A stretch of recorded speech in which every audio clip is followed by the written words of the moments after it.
Welcome to బీజేటీవీ. ముందుగా headlines చూద్దాం. హైదరాబాద్ చేరుకున్న రాష్ట్రపతి ద్రౌపది ముర్ము. రాష్ట్రపతి ముర్ముకు హైదరాబాద్ లో గవర్నర్ సీఎం ఘన స్వాగతం. శీతాకాల విడిది కోసం నగరానికి వచ్చిన రాష్ట్రపతి. ఈ నెల 20న రాష్ట్రపతి నిలయంలో ఎట్ హోమ్ కార్యక్రమం.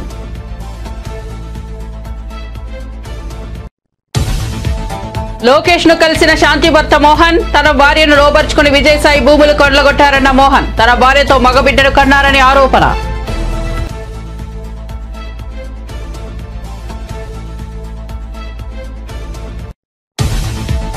పహాడి షరీఫ్ పోలీస్ స్టేషన్ కు మోహన్ బాబు భార్య లేఖ. ఇంట్లో విష్ణు గొడవ చేయలేదన్న నిర్మల. ఇంటిపై మనోజ్ కు ఎంత హక్కు ఉందో విష్ణుకు కూడా అంతే హక్కు ఉందని వ్యాఖ్య. మనోజ్ ఫిర్యాదులో నిజం లేదన్న నిర్మల.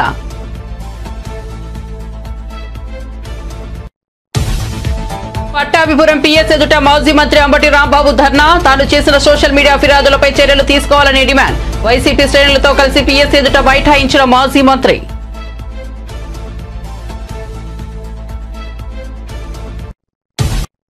ఇక వార్త వివరాల్లోకి వెళ్తే రాష్ట్రపతి ద్రౌపది ముర్ము ఏపీ పర్యటన ముగించుకుని హైదరాబాద్ చేరుకున్నారు. హకీంపేట విమానాశ్రయంలో తెలంగాణ గవర్నర్ జిష్ణుదేవ్ వర్మ, ముఖ్యమంత్రి రేవంత్ రెడ్డి ఆమెకు ఘన స్వాగతం పలికారు. రాష్ట్రపతికి స్వాగతం పలికిన వారిలో గవర్నర్, సీఎంతో పాటు మంత్రి సీతక్క, ప్రభుత్వ ప్రధాన కార్యదర్శి శాంతికుమారి ఉన్నారు.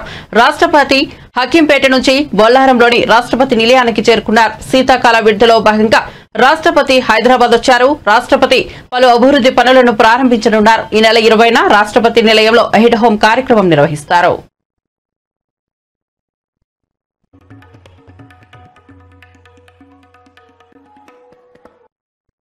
ఎన్నికల సమయంలో 6 గ్యారంటీలకు చట్టబద్దత కల్పిస్తామని ముఖ్యమంత్రి రేవంత్ రెడ్డి హామీ ఇచ్చి నేటికి ఏడాది పూర్తయిందని, ఇప్పటికీ హామీలను అమలు చేయకుండా ప్రజలను మోసం చేయనున్నారని బీజేపీ శాసనసభాపక్ష నేత మహేశ్వర్ రెడ్డి అన్నారు. 6 గ్యారంటీలను అమలు చేసేందుకు తగినంత బడ్జెట్ లేదని డిప్యూటీ సీఎం బట్టి విక్రమార్క అంటున్నారని విమర్శించారు.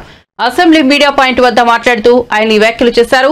వాస్తవాలు తెలిసిన అధికారం కోసం తప్పుడు వాగ్దానాలతో అధికారంలోకి వచ్చారని మహేశ్వర్ రెడ్డి మండిపడ్డారు. ప్రభుత్వం ఏర్పడి ఏడాదైనా 6 గ్యారంటీలను అమలు చేయని ముఖ్యమంత్రి, ఉప ముఖ్యమంత్రిపై చీటింగ్ కేసు నమోదు చేయాలని డిమాండ్ చేశారు. ఉప ముఖ్యమంత్రి గారు బట్టి విక్రమార్క గారు బడ్జెట్ ప్రవేశపెడుతూ 2,91,159,000 కోట్ల బడ్జెట్ని ప్రవేశపెట్టిన అధ్యక్ష. మరి ఫిజికల్ బడ్జెట్ ఒకసారి చూసినట్లయితే అధ్యక్ష, ఈసారి 12.5% మరి గ్రోత్ ఉన్నది. అది జిఎస్డిపి అధ్యక్ష. జిఎస్డిపి గ్రోత్ ప్రకారం 3%ని 3.5%గా కేంద్ర ప్రభుత్వం మనకు అవకాశం ఇచ్చి ఈరోజు మనకు అప్పు తీసుకునేటువంటి అవకాశము మరి 16.5 లక్షల కోట్లకు గాను ఈరోజు మనకు దాదాపుగా మరి 57,000.75 crores అప్పు తీసుకునేటువంటి 57,000 కోట్ల అప్పు తీసుకునేటువంటి అవకాశం ఈ రాష్ట్ర ప్రభుత్వానికి ఉన్నది అధ్యక్ష. కానీ రాష్ట్ర ప్రభుత్వం ఈరోజు 1,27,000 కోట్లు అప్పు చేసి మరి ఏ రకంగా ఎఫ్ఆర్బిఎం పరిధిని దాటి తీసుకుంటా ఉన్నది. గ్యారంటీస్తో పాటు కానీ నాన్ గ్యారంటీస్ కానీ లేకుంటే ఏ విధమైనటువంటి అప్పైనా కానీ ఈరోజు ముఖ్యంగా మీరు చూసినట్లయితే అధ్యక్ష, మరి మొన్ననే మనం పేపర్లో చూసాం అధ్యక్ష, ఈరోజు ఈ రాష్ట్ర ప్రభుత్వంకి దాదాపు ఎకరం రాయదుర్గంలో ఉన్నటువంటి భూమి ఎకరం 50 కోట్ల రూపాయలు విలువ చేసే భూమి అధ్యక్ష. దాదాపు 400 ఎకరాల భూమి ప్రైవేట్ ఫైనాన్స్ సంస్థలకు తాకట్టు పెట్టుకోవాలని బహిరంగ మార్కెట్లో 20,000 కోట్ల విలువైనటువంటి భూముల్ని ఈరోజు తాకట్టు పెట్టి మర్చెంటైల్ బ్యాంక్ ఎంపిక చేసి దానికోసం టీజీఐఐసి వాళ్ళు ఒక ప్రత్యేకమైనటువంటి ఒక అడ్వర్టైజ్మెంట్ ఇచ్చి దానికి వాళ్ళను ఐడెంటిఫై చేసి మరి బ్యాంకర్స్ ఐడెంటిఫై చేసి వారికి 2-3% కమిషన్ ఇచ్చి మరి అప్పులు తీసుకునేటువంటి దుస్థితి రావడానికి బాధగా ఉంది అధ్యక్ష. మరి గ్యారంటీస్ ఉండి గ్యారంటీస్ లేకున్నా ఏ రకమైనటువంటి అప్పు తీసుకున్నా అది ఎఫ్ఆర్బిఎం పరిధిలోకి రావాల్సిందే అధ్యక్ష. ఈ రకంగా రాష్ట్రంలో విపరీతమైనటువంటి అప్పులు చేసేసి ఈ రాష్ట్రాన్ని ఇంకా దివాళా తీసేటువంటి పద్ధతిలో ఈ రాష్ట్ర ప్రభుత్వం నడుస్తుంది. మరి ఇన్ని అప్పులు చేసి కూడా పప్పుకూడు తినేటువంటి దుస్థితి రావడం మరి ఎందుకంటే అధ్యక్ష ఇదే నిండు సభలో గౌరవ ముఖ్యమంత్రి గారు ఇదే రోజు అధ్యక్ష డిసెంబర్ 17 ఈ రోజుకి కరెక్ట్ సంవత్సరం అయింది అధ్యక్ష. వారు ఇదే సభలో వారు ఇచ్చినటువంటి 6 గ్యారెంటీలకు తొలి సంతకం పెట్టిన తర్వాత ఈ సభలో చట్టబద్ధత కల్పిస్తామని చెప్పారు అధ్యక్ష. కనీసం చట్టబద్ధత కల్పించి ఈ డబ్బుని చట్టబద్ధత ప్రకారం 6 గ్యారెంటీలు అమలు చేసినా కూడా రాష్ట్ర ప్రజానీకానికి లాభం జరుగుండేది అధ్యక్ష. ఏ రకమైనటువంటి మరి 6 గ్యారెంటీల స్కీమ్స్ కానివ్వండి లేకుంటే ప్రజలకు ఇచ్చినటువంటి హామీలు కానివ్వండి ఏవి కూడా ఇంప్లిమెంట్ చేయకుండా ఈ రకంగా లక్షల కోట్ల రూపాయలు అప్పు చేసేసి ఈరోజు ఈ రాష్ట్ర ప్రభుత్వం దివాలా దిశగా నడవడం చాలా బాధాకరంగా ఉంది అధ్యక్ష. థ్యాంక్ యూ అధ్యక్ష. ప్రముఖ సినీ నటుడు మోహన్ బాబు కుటుంబ వివాదం సంచలనం రేకెత్తించిన సంగతి తెలిసిందే. ఈ వివాదం నేపథ్యంలో మోహన్ బాబు భార్య నిర్మల తొలిసారి స్పందించారు. ఇంట్లో విష్ణు గొడవ చేసినట్లు జరుగుతున్న ప్రచారంపై ఆమె స్పష్టతనిచ్చారు. ఈ విషయంపై పహాడీ షరీఫ్ పోలీస్ స్టేషన్ కు ఆమె లేఖ రాశారు. డిసెంబర్ 14న నా పుట్టినరోజు సందర్భంగా విష్ణు జల్పల్లిలోని మా ఇంటికి కేకు తీసుకొచ్చి సెలబ్రేట్ చేశారని లేఖలో ఆమె పేర్కొన్నారు. ఆ రోజు విష్ణు గొడవ చేశాడంటూ పోలీసులకు మనోజ్ ఫిర్యాదు చేసినట్లు తనకు తెలిసిందని చెప్పారు. ఆ రోజు విష్ణు ఎలాంటి గొడవ చేయలేదని తెలిపారు. బర్త్డే సెలబ్రేషన్ తప్ప గొడవ జరగలేదని పేర్కొన్నారు. ఇంటికి వచ్చి తన గదిలో ఉన్న వస్తువులను తీసుకుని కాసేపు తనతో మాట్లాడి వెళ్లాడని చెప్పారు. తమ ఇంటిపై మనోజ్ కు ఎంత హక్కుందో విష్ణుకు కూడా అంతే హక్కు ఉందని తెలిపారు. మనోజ్ ఫిర్యాదులో నిజం లేదని చెప్పారు. తాము ఇక్కడ పని చేయలేమని చెప్పి ఇంట్లో పనిచేస్తున్న వాళ్లు మానేశారని, ఇందులో కూడా విష్ణు ప్రమేయం లేదని తెలిపారు. లోక్సభలో ప్రవేశపెట్టిన జమిలి ఎన్నికల బిల్లుకు తెలుగుదేశం పార్టీ మద్దతు పలికింది. దేశవ్యాప్తంగా నిర్వహించే ఎన్నికల విధానం సరళీకృతమవుతోందని టీడీపీ పేర్కొంది. కేంద్ర కమ్యూనికేషన్స్ మంత్రి పెమ్మసాని చంద్రశేఖర్ మాట్లాడుతూ జమిలి ఎన్నికల నిర్వహణ ద్వారా ఖర్చు తగ్గుతుందన్నారు. ఓటర్ల సంఖ్య కూడా పెరుగుతుందన్నారు. దేశవ్యాప్తంగా ఎన్నికల నిర్వహణ ద్వారా సుమారు 1,00,000 కోట్లు ఖర్చవుతుందని, అయితే జమిలి నిర్వహణతో ఆ ఖర్చు తగ్గే ఛాన్స్ ఉందన్నారు. ఏక్నాథ్ షిండే వర్గానికి చెందిన శివసేన పార్టీ కూడా బిల్లుకు మద్దతు ఇచ్చింది. such as Vikasit Bharat 2047 and aims to align them with Vikasit Andhra 2047, reflecting the true spirit of cooperative federalism and a shared vision for progress and development. Sir, there are several advantages of one nation, one election bill, but I would like to quote 4. Number one, reduced expenditure and logistical efficiency, sir. Although the official figures for the 2019 Lok Sabha elections vary, news reports estimate the Election Commission of India has spent more than 6,000 crores, sir. In 2024, the estimate of spend was more than 10,000 crores, sir. संक्षिप्त में, okay. आप पक्ष रखते हैं बस. No, sir. No, please let me. Yes, sir. Let me. Give me 2 minutes. Come on. No. The Law Commission 2018 draft report and 27 Niti Aayog report estimates if both the elections are done simultaneously, the cost would reduce at least up to 40%, sir. If the elections are held simultaneously, the voter turnaround would be increased up to 7%, sir. Sir, if the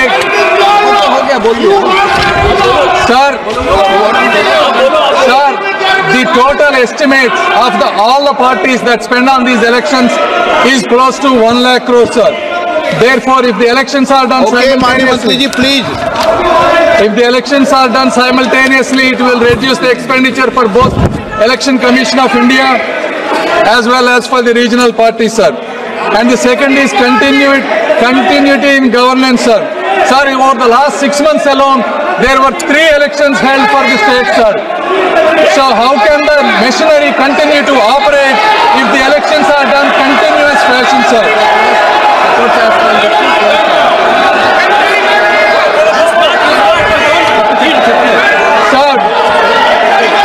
Sir, fourth and probably the most important, sir, in this age, election campaigns amplified by media and technology no longer remain regional, but continuously influence the entire nation, creating large-scale ripple effects, sir. This constant political 10 ఏళ్లలో BRS ప్రభుత్వం పెట్టిన బకాయిలను తమ ప్రభుత్వం కడుతోందని deputy CM బట్టి విక్రమార్క తెలిపారు. విద్యుత్ రంగం, పౌర సరఫరాల శాఖలో గత ప్రభుత్వం 1,000 కోట్ల బకాయిలు పెట్టిందని ఆరోపించారు. శాసనసభను బీఆర్ఎస్ ఎమ్మెల్యే హరీష్ రావు తప్పుదోవ పట్టిస్తున్నారని విమర్శించారు. స్పీకర్ అనుమతితో అప్పులపై చర్చకు ప్రభుత్వం సిద్ధంగా ఉందని స్పష్టం చేశారు. శాసనసభ సమావేశాల్లో భాగంగా స్పీకర్ గడ్డం ప్రసాద్ కుమార్ ప్రశ్నోత్తరాలు నిర్వహించారు. ఈ సందర్భంగా హరీష్ రావు, బట్టి విక్రమార్క మధ్య వాదన కొనసాగింది. మీరు 1,00,000 కోట్లు అప్పు చేసి బిల్లులు క్లియర్ చేయట్లేదు అంటున్నారు. 1,00,000 కోట్లు మేము చేయలేని చెప్పేది అండి. మీ మీద గౌరవంతోనే చెప్తా ఉన్నాను. మీరు అడిగారు కాబట్టి అన్ని చెప్తాను, లేకపోతే చెప్పేవాడిని కూడా. 1,00,000 కోట్లు మేము చేయలేదు అధ్యక్ష. మళ్ళీ ఒకసారి చెప్తా ఉన్నాను క్లియర్గా, 52,000 కోట్లు మాత్రమే ఈ ప్రభుత్వం అప్పు చేసింది. దాంట్లో 66,000 కోట్లు వీరు చేసిన అప్పు వడ్డీ కట్టడానికే తీర్చాము అధ్యక్ష. వారు తీసుకొచ్చిన అప్పు ప్రిన్సిపల్ అమౌంట్కి ఆ వడ్డీకి కలిపి 66,000 కోట్లు మేము ఈ 10-11 నెలల్లో కట్టాము అధ్యక్ష. ఒకసారి ఆలోచన చేయండి. ఈ రాష్ట్ర విభజన జరిగినప్పుడు సంవత్సరం మొత్తానికి అప్పులు, ప్రిన్సిపల్ అమౌంట్, లేకపోతే ఇంట్రెస్ట్ అన్నీ కలిపి సంవత్సరం మొత్తానికి 6,400 కోట్లే ఎంత ఉండే కట్టడానికి. అటువంటిది ఈ 10 ఏళ్ళు వీళ్ళ పరిపాలన వల్ల సంవత్సరానికి 6,400 కోట్లు కట్టేదాన్ని మేము 66,000 కోట్లు బ్యాంకులు కట్టాల్సిన పరిస్థితి దుస్థితి తీసుకొచ్చారు అధ్యక్ష. వీళ్ళు మళ్ళీ ఇప్పుడు నీ సూత్రాలు మాట్లాడుతూ ఉన్నారు అధ్యక్ష. ఏం చేయాలా? ఇంకా ఇన్ని సత్యదూరమైన మాటలు మాట్లాడితే ఎట్లా అధ్యక్ష? చాలా బిల్లులు పెండింగ్ ఉన్నాయి. ఎస్, బిల్లులు ఎవరు పెండింగ్ పెట్టిపోయారు అధ్యక్ష? ఒకటా రెండా అధ్యక్ష? 40,000 కోట్ల రూపాయలు 40,000 కోట్ల రూపాయలు పెండింగ్ పెట్టిపోతే మీరు తెచ్చిన అప్పులకి వడ్డీ అసలు 66,000 కోట్లు ఆ అప్పుకి డబ్బులు కడుతూ మీరు ఈ పెట్టిపోయిన 40,000 కోట్ల బిల్లులు పెండింగ్ కూడా డబ్బులు కట్టుకుంటూ వస్తా ఉన్నాం అధ్యక్ష. ఈ 66,000 కోట్లు ఆడ బ్యాంక్ కడుతూనే వీళ్ళు పెండింగ్ పెట్టిన 40,000 కోట్ల బకాయిలు పెండింగ్ బిల్స్ ఉన్నాయి.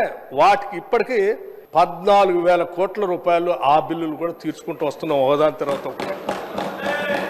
40,000 కోట్ల నుంచి 28,000 కోట్లు తీసుకొచ్చాం. దాన్ని మీరు 10 ఏళ్ళు మురగబెట్టిపోతే 11 నెలల్లో మేమంత క్లియర్ చేసుకుంటూ వస్తా ఉన్నాం అధ్యక్ష. ఈ FRBM వాటి గురించి అధ్యక్ష, సివిల్ సప్లైస్ కూడా అధ్యక్ష చివరికి ప్రతి గింజ మేము డబ్బులు పెట్టుకుంటున్నాం అని చెప్పుకుంటూ వచ్చారు వీళ్ళు అధ్యక్ష. సివిల్ సప్లైస్ బకాయిలు కూడా 18,000 కోట్లు బకాయిలు పెట్టిపోయారు. పాపం మా మంత్రి గారు ఉత్తమ్ కుమార్ రెడ్డి గారు వచ్చిన దగ్గర నుంచి ఆ సివిల్ సప్లైస్ లో బకాయిలు ఎట్లా తీర్చాలా, అక్కడ వీళ్ళు కనీసం బ్యాంక్ గ్యారంటీ కూడా లేకుండా తీసుకోకుండా కొన్ని వేల కోట్ల రూపాయల ప్రజలకు సంబంధించిన ప్యాడీని ఆడ ఆ మిల్లర్ల దగ్గర పెట్టిపోతే ఆడబడితే ఆడ పెట్టిపోయారు అధ్యక్ష. దాన్ని క్లియర్ చేయలేదు, అమ్మలేదు, లేకపోతే FCIకి లేదు, లేకపోతే ఆ డబ్బులు మళ్ళీ సివిల్ సప్లైస్ ద్వారా రియలైజ్ చేసేయలేదు. పాపం మా ఉత్తమ్ కుమార్ రెడ్డి గారు వచ్చిన దగ్గర నుంచి రోజువారీ దాని మీద కంటిన్యూస్గా రివ్యూ చేసుకుంటూ ఇప్పటికీ దాంట్లో రియలైజేషన్ ఆ బకాయిలు అక్కడి నుంచి ఇక్కడ నుంచి రావాల్సిన 11,000 తీసుకొచ్చారు. అక్కడ మీరు వదిలేసిపోయినటువంటి ఆ ప్యాడీని వారు ఆక్షన్ చేసి రాష్ట్రానికి ఆదాయం తీసుకొస్తా ఉన్నారు. ఆ సివిల్ సప్లైస్ కూడా గాలికి వదిలేసిపోతే మీరు వారిని దాన్ని ప్రక్షాళన చేసి స్ట్రీమ్లైన్ చేసి ఇవాళ ఈ రాష్ట్రంలో పండిన ప్రతి గింజని కొనటమే కాదు అధ్యక్ష, కొన్నదానికి 3 రోజుల్లోనే డబ్బులు ఇస్తా ఉన్నారు వారు. ఎవరైనా ఇచ్చారా మీరు మీ జీవితంలో 10 ఏళ్లలో అధ్యక్ష? వాళ్ళు చెప్పిన లెక్కలు అదే కార్పొరేషన్స్ గురించి కూడా చెప్పారు వాళ్ళు. అందుకే అన్న అదే కార్పొరేషన్ ఎప్పుడైనా వాళ్ళ జీవితంలో 3 రోజుల్లో డబ్బులు ఇచ్చారు అధ్యక్ష. అరే పాపం వాళ్ళు కళ్ళాల్లో కొనుగోలు చేసి మిల్లు పోతే డబ్బులు రాక నెలల తరబడి తిరిగేటువంటి రోజులు మేము చూసాం. ఇవాళ కొనుగోలు చేయటం ఒకటే కాదు అధ్యక్ష, వాళ్ళ డబ్బులు ఇటమే కాదు, చివరికి సన్నాలకి క్వింటాకి 500 రూపాయలు ఇస్తా ఉన్నారు. ఆ 500 కూడా 3 రోజులు ఇస్తా ఉన్నారు అధ్యక్ష. ఇంకోటి పాయింట్ ఆఫ్ ఆర్డర్ ఎందుకు? మూసీ అభివృద్ధి పేరిట పరివాహక ప్రాంతంలో కూలగొట్టిన ఇళ్లకు ఈవీఎంలు ఉంటే ప్రభుత్వం చెల్లిస్తుందా అని బీఆర్ఎస్ ఎమ్మెల్సీ కవిత సూటిగా ప్రశ్నించారు. మూసీ అభివృద్ధి కోసం Musi river development corporation limited ద్వారా DPR చేస్తున్నామని మంత్రి శ్రీధర్ బాబు శాసన మండలిలో ప్రస్తావించగా ఎమ్మెల్సీ కవిత పలు అంశాలపై ప్రశ్నలు సంధించారు. దీనికి సంబంధించి ప్రభుత్వం ఇచ్చినటువంటి ఆన్సర్లో నేను పాయింట్అవుట్ చేస్తా ఉన్నాను సార్. ఫస్ట్ పాయింట్లో చాలా క్లారిటీగా the estimated cost to be incurred for the project will be ascertained upon the finalization of the detailed project report అని చెప్పారు సార్ వారు. అయితే దీనికి ఆపోజిట్గా నిర్దిష్టమైనటువంటి సమాచారం మా దగ్గర ఉంది సార్. వరల్డ్ బ్యాంక్లో ఈ ప్రభుత్వం 4,100 కోట్లు మాకు కావాలి మూసీ సుందరీకరణ ప్రాజెక్ట్ కోసం అని చెప్పి వరల్డ్ బ్యాంక్కి సబ్మిట్ చేసింది సార్. ఈ గవర్నమెంట్ సబ్మిట్ చేసిన మాట వాస్తవమా కాదా? చేసుంటే అది ఏ తేదీన చేశారో ఇంపార్టెంట్ సార్. ఎందుకంటే ఇవాళ 16వ తారీఖు ఇవాళ 17 డిసెంబర్ సార్. 17 డిసెంబర్లో హౌస్లో మనకిచ్చిన సమాధానం డిపిఆర్ ప్రిపేర్ కాలేదని సార్. మరి వీళ్ళు వరల్డ్ బ్యాంక్లో డిపిఆర్ ప్రిపేర్ కాకుండా 4100 కోట్ల లోన్ కావాలని ఎప్పుడు అడిగారు? ఆ డేట్స్ ఏంటి దయచేసి ప్రభుత్వం క్రిస్టల్ క్లియర్గా ప్రజలకు చెప్పాల్సినటువంటి అవసరం ఉంది సార్. అట్లానే ఎంఆర్డిసిఎల్ అనేటటువంటి కన్సార్టియంని ఆన్బోర్డ్ చేసుకున్నాము, ఇంకా కూడా మేము డిపిఆర్ ప్రిపరేషన్ చేస్తూ ఉన్నామని చెప్తా ఉన్నారు సార్. నిన్నగాక మొన్న మనం గౌరవ ముఖ్యమంత్రి గారిని చూసినాం సార్. వారు ఢిల్లీకి వెళ్ళి అక్కడ కేంద్ర మంత్రి కిషన్ రెడ్డి గారిని కలిసి 14,000 కోట్ల రూపాయలు మాకు మూసీ అభివృద్ధికి కావాలని చెప్పి అడగడం జరిగింది సార్.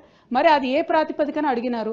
మీకు డిపిఆర్ లేకపోతే మూసీ దగ్గర మీరు 14,000 కోట్లు ఏం ప్రాజెక్టుల కోసం అడిగినారు, ఎందుకోసం అడిగినారు? మరి ఒకవేళ అవి రెండు వాస్తవం అయితే సీఎం గారు 14,000 కోట్లు అడగడం, అట్లానే వరల్డ్ బ్యాంకుకి మీరు అడగడం వాస్తవం అయితే మరి ఇక్కడ మమ్మల్ని తప్పుదోవ పట్టిస్తున్నారా? సభ సాక్షిగా మీరు తప్పుడు సమాచారం ప్రజలకు సభ్యులకు ఇస్తున్నారా? ఇట్లా ఇచ్చినట్టయితే అధ్యక్ష మేము మా పార్టీలో కూడా డిస్కషన్ చేసుకుంటాం అధ్యక్ష. ప్రివిలేజ్ మోషన్ కూడా అవసరమైతే ఆలోచన చేసి మూవ్ చేస్తాం అధ్యక్ష. మూసీ నదికి సంబంధించి ప్రభుత్వం ఇచ్చినటువంటి ఆన్సర్లో నేను పాయింట్అవుట్ చేస్తూ ఉన్నాను సార్. ఫస్ట్ పాయింట్లో చాలా క్లారిటీగా the estimated cost to be incurred for the project will be ascertained upon the finalisation of the detailed. YCP Rajya Sabha సభ్యుడు విజయసాయిరెడ్డి తన వారిని లోబర్చుకుని విశాఖపట్నంలో 1,500 కోట్ల విలువైన భూములు కొల్లగొట్టారని, ఆయన అక్రమాలు అసాంఘిక కార్యకలాపాలపై పోరాడుతున్నందుకు తనను ఇటీవల హైదరాబాద్ నుంచి కోల్కతాకు బదిలీ చేయించారని సస్పెన్షన్ కు గురైన దేవాదాయ శాఖ అసిస్టెంట్ కమిషనర్ కలింగి శాంతి భర్త మదన్ మోహన్ ఆవేదన వ్యక్తం చేశారు. ఉండవల్లి నివాసంలో ప్రజా దర్బార్కు విచ్చేసిన మదన్ మోహన్ మంత్రి లోకేష్ ను కలిసి తన గోడును వెలబోసుకున్నారు. అక్రమ నిర్మాణాల కూల్చివేతలపై హైడ్రా కమిషనర్ రంగనాథ్ కీలక వ్యాఖ్యలు చేశారు. జూలై తర్వాత చేపట్టిన అక్రమ నిర్మాణాలను కూల్చివేస్తామని స్పష్టం చేశారు. హైడ్రా ఏర్పడక ముందు ఉన్న నిర్మాణాలను అనుమతులు లేకపోయినా వాటి జోలికి వెళ్లబోమన్నారు. పేదల జోలికి హైడ్రా రాదని తేల్చి చెప్పారు. గతంలో పర్మిషన్ తీసుకుని ఇప్పుడు నిర్మిస్తున్న నిర్మాణాల వైపు వెళ్లమన్నారు. ఎలాంటి అనుమతులు లేకుండా నిర్మిస్తున్న వాటికి మాత్రం కూల్చివేతలు తప్పదన్నారు. ఇక్కడ చెరువులో మనం చూస్తున్నాం చాలా ఈ ఎఫ్టిఎల్ జోన్ లో పెద్ద ఎత్తున డంపింగ్, అంటే ఈ కన్స్ట్రక్షన్ మెటీరియల్ ఏదైతే ఉందో ఆ కన్స్ట్రక్షన్ మెటీరియల్ తీసుకొచ్చి ఇక్కడ డంప్ చేస్తూ చెరువును పూడవటం అనేది, అదేంటంటే దానికి ఒక సాకుగా పట్టా ల్యాండ్స్ ఉన్నాయి, మా ప్రైవేట్ పట్టా ల్యాండ్స్ అనేటటువంటిది ఒకటి సాకుగా తీసుకొని చేస్తూ ఉన్నారు. సో దీనికి ఇక్కడ చూసినప్పుడు ఇక్కడ చాలా బిల్డింగ్స్, అంటే చాలా పేదవాళ్ళు, మధ్యతరగతి వాళ్ళు చాలా మంది గతంలో కట్టుకున్నటువంటి ఇల్లులు ఉన్నాయి. అవి పర్మిషన్స్ ఉన్నా పర్మిషన్స్ లేకున్నా కానీ వాటి జోలికి హైడ్రా వెళ్ళదు. బట్ ఇక మీద అంటే హైడ్రా ఫామ్ అయింది జూలై 2024. ఆ తర్వాత ఏమన్నా స్ట్రక్చర్స్ వస్తే గనక, అది పర్మిషన్స్ లేకుండా ఉంటే గనక డెఫినెట్ గా వాటి మీద ఖచ్చితంగా హైడ్రా యాక్ట్ చేస్తుంది. పర్మిషన్స్ గతంలో తీసుకున్నటువంటి పర్మిషన్స్ ఏమైనా ఉండి దానికి అనుగుణంగా కడుతుంటే కనుక దాని విషయంలో కూడా హైడ్రా డెఫినెట్ గా గతంలో పర్మిషన్స్ ఆనర్ చేయాలనేటువంటి ఏదైతే ప్రభుత్వం తీసుకున్న నిర్ణయం ఉందో దానికి అనుగుణంగా యాక్ట్ చేస్తాం. బట్ జూలై తర్వాత వచ్చే పర్మిషన్స్ ఏదైనా కానీ కూడా దాన్ని పరిగణలో తీసుకోకూడదని కూడా ప్రభుత్వం నిర్ణయం చెప్పడంతో దాన్ని బట్టి ఎవరైనా తర్వాత పర్మిషన్స్ కూడా ఉంటే కనుక వాటిని డెఫినెట్ గా ఆనర్ చేయకుండా వాటిని ఖచ్చితంగా డిమాలిష్ చేసేది కూడా ఉంటుంది. సో ఈ అంటే ప్రభుత్వ పాలసీకి అనుగుణంగా క్లారిటీ అందరికి కూడా ప్రజలకు కూడా మేము చెప్పాము. ఇక్కడ ఎవరు కూడా వచ్చి ఇక్కడ మా బిల్డింగ్స్ అన్నింటినీ కూలగొడతారు లేదా మా ఇల్లు కూలగొడతారు అనేటువంటి ప్రచారాన్ని కూడా నమ్మొద్దని చెప్పేసి గతంలో కట్టుకునే జూలై కన్నా ముందు కట్టుకున్నటువంటి వాటిని ఎక్కడ ఎటువంటి పరిస్థితుల్లో కూడా వాటిని మేము డిస్టర్బ్ చేయం. ఆ తర్వాత కట్టింది మనకు క్లియర్ గా గూగుల్ దీంట్లో ఇమేజెస్ లో ఏర్పడుతుంది, మనకు తెలుస్తుంది ఏ బిల్డింగ్ ఎప్పుడు వచ్చిందనేది కూడా క్లియర్ గా డేట్ తో సహా వస్తుంది. సో ఎవరైనా కానీ రాత్రిపూట కట్టుకుని ఎవరు చూడట్లేదు అనుకున్నా కానీ కూడా మనకు అన్ని కూడా మొత్తం బ్లాక్ అండ్ వైట్ లో గూగుల్ ఎర్త్ లో మొత్తం తెలిసిపోతుంటుంది. సో దయచేసి అందరికి కూడా మేము ఇక్కడ విజ్ఞప్తి చేసాం. ఇక్కడ స్థానికులు కూడా ఇక్కడ ఉన్న బస్తీవాసులు కూడా వాళ్ళే చెప్పారు మేము దీన్ని ప్రొటెక్ట్ చేస్తాం, ఇంకెవరు కూడా దీనికి ఫర్దర్ ఆక్రమణ కాకుండా మేమే ముందుండి ప్రొటెక్ట్ చేస్తామని కూడా చెప్పారు.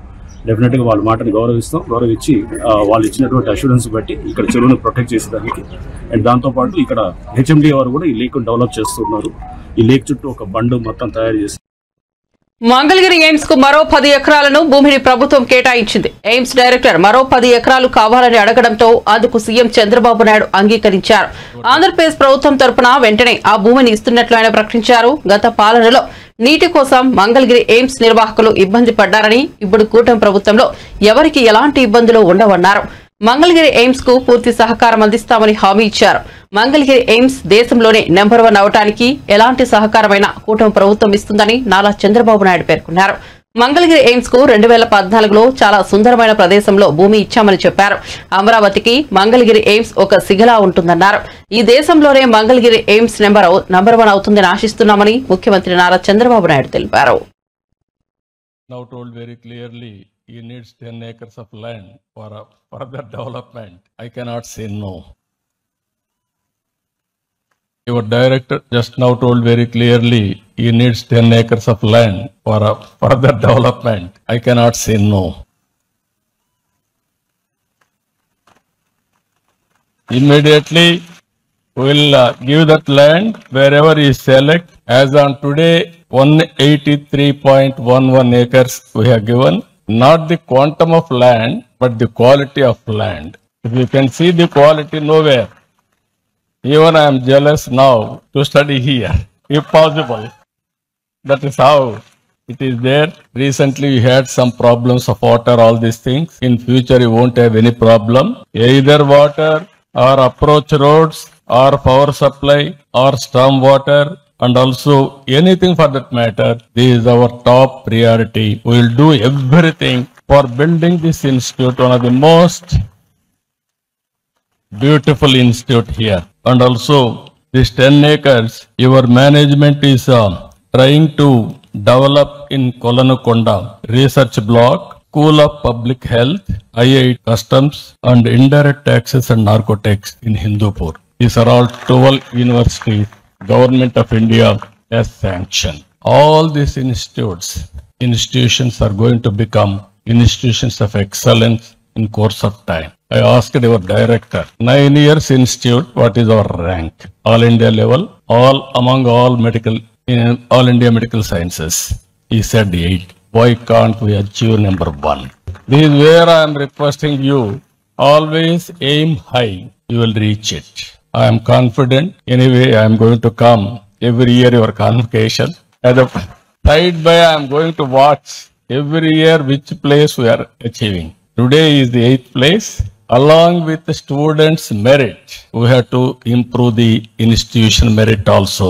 Then we will have a pride. That is where best place in India, best rank in India, All India Institute, which is the best rank, that is Mangalagiri, All India Institute of Medical Science. Along with you, I am telling you, I am assuring you, Amaravati we are building in a big way.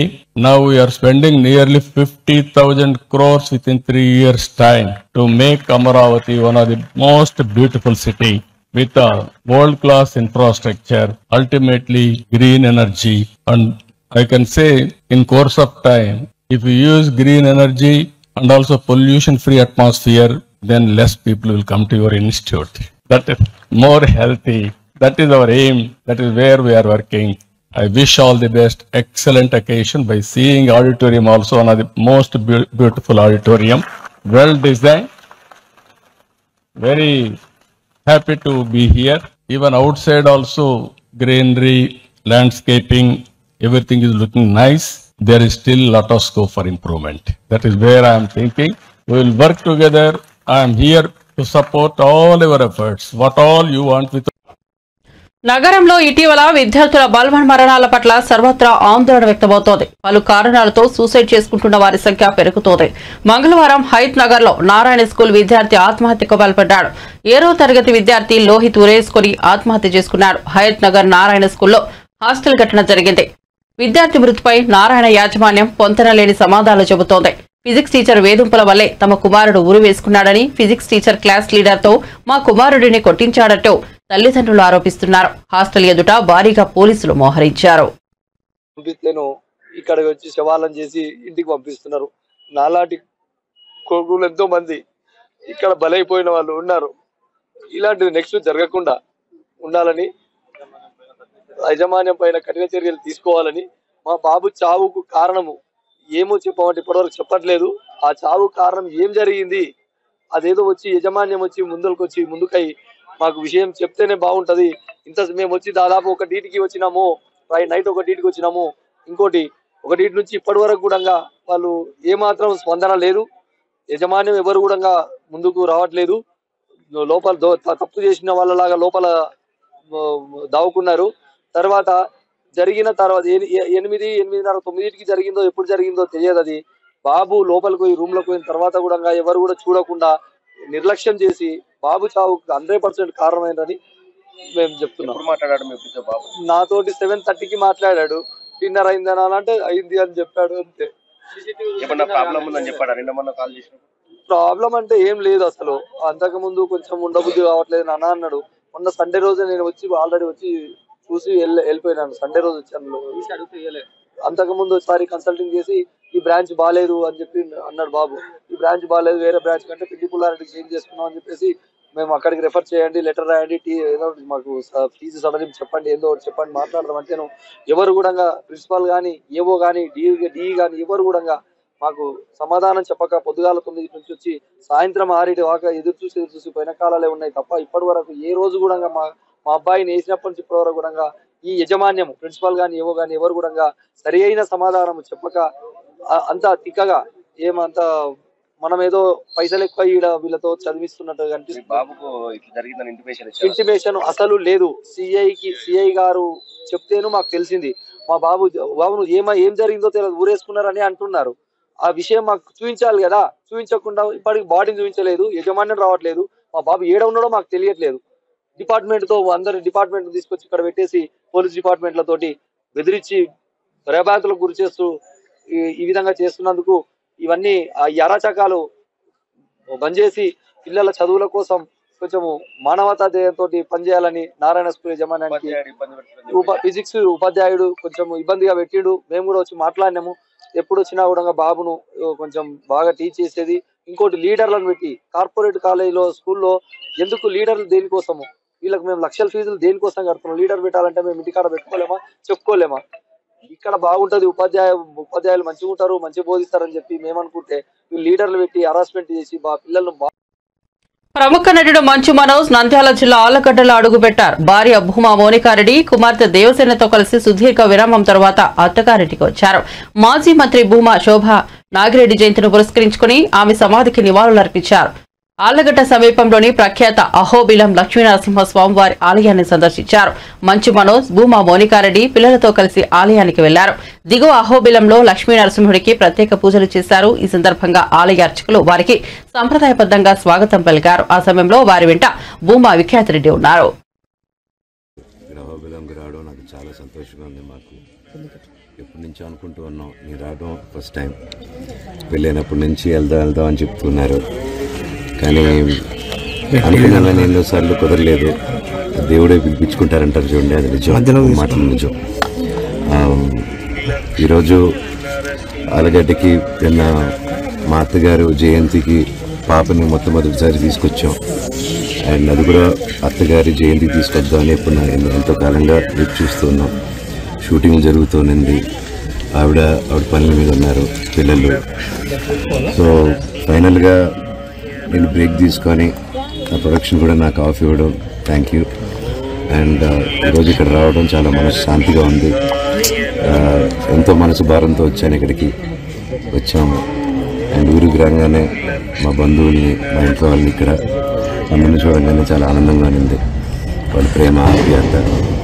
And అలాగే ఒకరోజు ఉండి గుళ్ళన్నీ తిరిగి వెళ్దాం, ఇక్కడ గుళ్ళానికి వచ్చి వెళ్దాం అని నేను రాత్రి రావడం జరిగింది. వచ్చి తిరిగి వెళ్ళాము, కొంచెం చీకటి పడింది వచ్చేసరికి.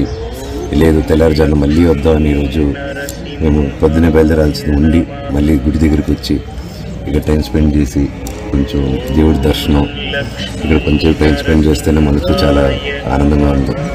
ప్రతి ఒక్కరూ ఎవరికి మనసు కష్టంగా ఉన్నా, ఇల్లు భారంగా ఉన్నా ఇక్కడికి రండి. చాలా విశేషమైన గుడి, ఇక్కడ వచ్చి ప్రార్థించుకుని అంత మంచి జరుగుతుంది. ఆ నరసింహస్వామి ఎప్పుడూ తోడుగా ఉండాలని, మాకు మా కుటుంబానికి, మీకు మీ కుటుంబానికి తోడు ఉండాలని కోరుకుంటున్నాను. Thank you sir. మీ సినిమాల గురించి చెప్పండి సార్. మళ్ళీ రీఎంట్రీ కమ్బ్యాక్ ఇస్తున్నారు సార్? అవునండి, భైరవం అనే సినిమా షూటింగ్ జరుగుతుంది ఇప్పుడు. నేను బులెటిన్ ముగించే ముందు హెడ్లైన్స్ మరోసారి చూద్దాం. హైదరాబాద్ చేరుకున్న రాష్ట్రపతి ద్రౌపది ముర్ము. రాష్ట్రపతి ముర్ముకు హైదరాబాద్ లో గవర్నర్, సీఎం ఘన స్వాగతం. శీతాకాల విడిది కోసం నగరానికి వచ్చిన రాష్ట్రపతి. ఈ నెల 20న రాష్ట్రపతి నిలయంలో ఎట్ హోమ్ కార్యక్రమం.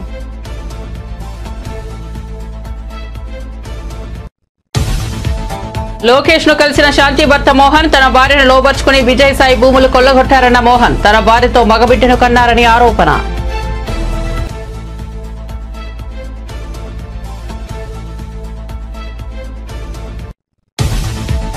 పహాడి షరీఫ్ పోలీస్ స్టేషన్ కు మోహన్ బాబు భార్య లేఖ. ఇంట్లో విష్ణు గొడవ చేయలేదన్న నిర్మల. ఇంటిపై మనోజ్ కు ఎంత హక్కు ఉందో విష్ణుకు కూడా అంతే హక్కు ఉందని వ్యాఖ్య. మనోజ్ ఫిర్యాదులో నిజం లేదన్న నిర్మల.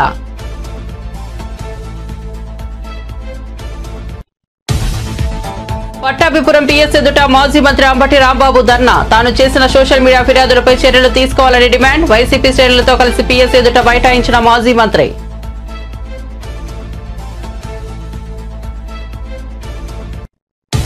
మరిన్ని అప్డేట్స్ కోసం చూస్తూనే ఉండండి బీజేటీవీ.